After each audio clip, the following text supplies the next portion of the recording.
UMNO will get a new president this Saturday, and while those contending for the party's #1 post have come up with a number of measures to resuscitate the party, none have so far come up with a clear blueprint on what will happen to Barisan Nasional. So in order to find that out, we went to talk to one of its presidential candidates. Meet Khairi Jamaluddin Abu Bakar, the 42-year-old former youth and sports minister who is apparently the youngest out of the three likeliest candidates to win. And unlike some in UMNO, Khairi sort of disagreed with the idea of replacing BN. We can replace it, but we have to ask ourselves, replace it with what? You know, at the moment, we have UMNO, we have MICA and MCA. That's the reality of the moment. We can look at other member parties, you know. For instance, we have friends of Barisan Nasional yang dulu tak dibenarkan masuk, IPF, KIMA, all these smaller parties. We can ask them to join us also. But at the end of the day, you have to answer the question, replace them with what kind of entity? You know, if it's going to be more parties, then we have to understand what is the basis of Barisan Nasional. The complaint before for BN was that UMNO was too dominant, you know, treated the component parties badly. It's just basically UMNO lah, yang lain semua macam get bullied by us all the time. So if that's the case, what is the new basis for cooperation?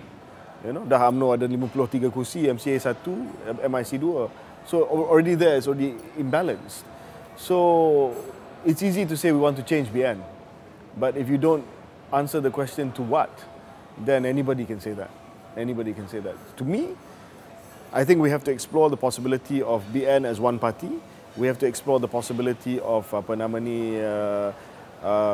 UMNO and another multiracial party to streamline everything.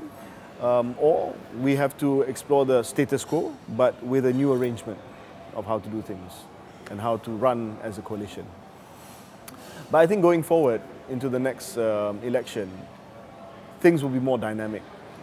Party wins in Semenanjung, we'll have to link up dengan Sarawak. We'll have to link up dengan Sabah to form a government. You know, so we have to always remain flexible, in a sense that kita kena dalam keadaan mana we have to always be ready after an election to work with other parties to form a government. It's going to be like the UK or, you know, like Japan, where even post-election coalition can be a reality. Maybe we have to link up with even NGOs, or maybe we have to put candidates in the next election. These are ideas that I've been having. Katalah Chinese seat, then kita tak yakin lagi dengan MCA punya selection. Maybe we have to just get a personality from the Chinese community that is an NGO, that is a activist, and put him there under the BN banner. Open membership, you know. That's why I said UMNO, then BN is open membership, like they did with Marichin, like they did with that, you know. So kita punya our being restricted to the traditional party lines should go. We should be a bit more flexible, you know. And I think if that's the way forward, then we can have a new BN. A BN that's open membership, you know, a direct member. That's good. That's good. Well, we will work with who we have. Now it's the original alliance, UMNO, MCA, MIC.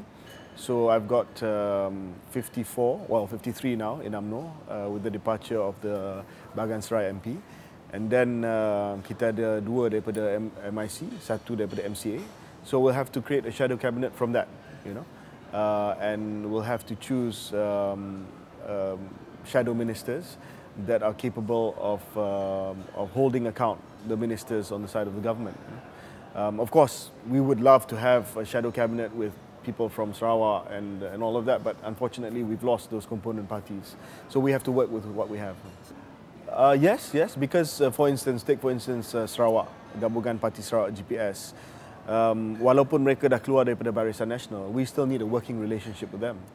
I believe that we need a working relationship with them because BN will not have a presence in Sarawak, and we don't plan to have a presence in Sarawak. What we plan to do is to try and understand how to work with GPS. GPS has said that they will work with the government and they will work with anybody else who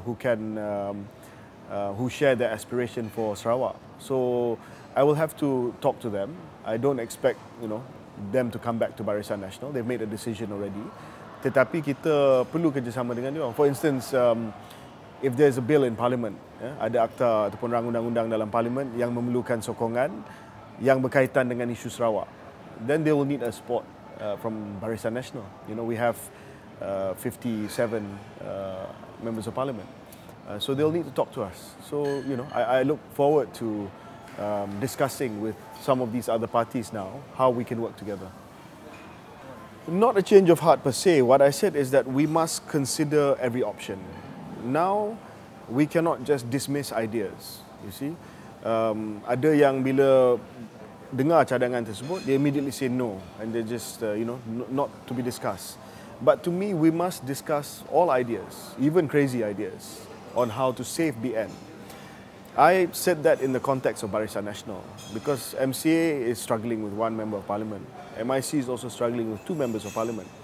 So what is the new Barisan Nasional going to be like?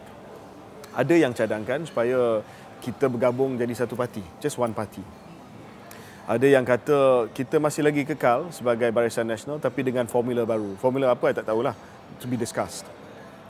Third option is UMNO dengan satu lagi parti Barisan Nasional yang multiracial. So everyone goes there, yang multiracial goes there, and then UMNO, so 2 parties.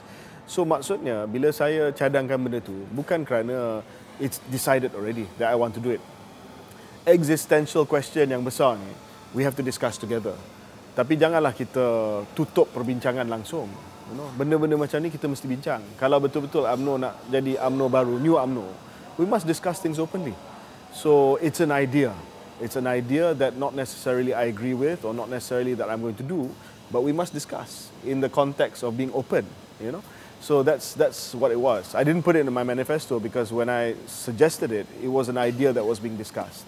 And we need to discuss it together dalam keluarga UMNO. Tetapi nak kata, oh ni tak boleh discuss, ni tak boleh discuss, that's not right. I'm an UMNO member through and through. Saya faham perjuangan agama dan bangsa, you know, I understand. And I'm committed to that. But I also understand that the world is changing. A Malaysia that is post race is emerging. So we must at least discuss this. Kalau tidak, we'll be seen to be out of touch. My message is that, you know, everybody has their pasts, and people can change for the better. Look at Dr. Mahathir, you know. Everybody deserves a chance to prove themselves again. So I don't want to be judged by what perception they have of me in the past, but what I can bring on the table today. UMNO needs a change. UMNO needs a president that will constantly be on the move, be with the people on the ground, have the energy to do so. UMNO needs a wartime general now who can go toe-to-toe with the opposition in Parliament. That's why I'm offering myself. So, yes, you may have hang-ups, but you know, this is the choice that you have to make. And I think everybody deserves to be evaluated on their present commitment. You know, people always say that I got it easy because of Pak Lah and all that. But actually, the time when I really worked my way up the ranks was dalam keadaan, you know, it was anti Pak Lah. It was already, Pak Lah was on the way out. You know, I had to win against some Chris and Ketoyo. I was not in cabinet. Well, looking back, it was a good time for me lah, because I had a chance to really build my base in the party, make real friends. Yang jadi kawan bukan sebab, you know, or whatever, just because, you know, we are like-minded, and I just persevered, and then I managed to come back, ataupun managed to work my way up to become minister and all that. So my keadaan sekarang ni, a lot of people, some of the UMNO guys, they're in opposition, they don't know what to do. To me, I've been here already, you know, when Najib put me in cold storage and all that. I suffered 5 years of nuclear winter.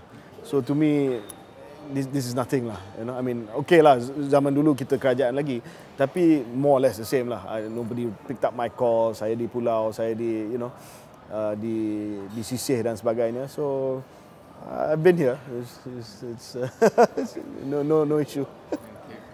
Well, you know, we have to play the role of a credible opposition, and I believe that the public will expect and respect ideas and also how you present alternative policies to the government and hold the government to account.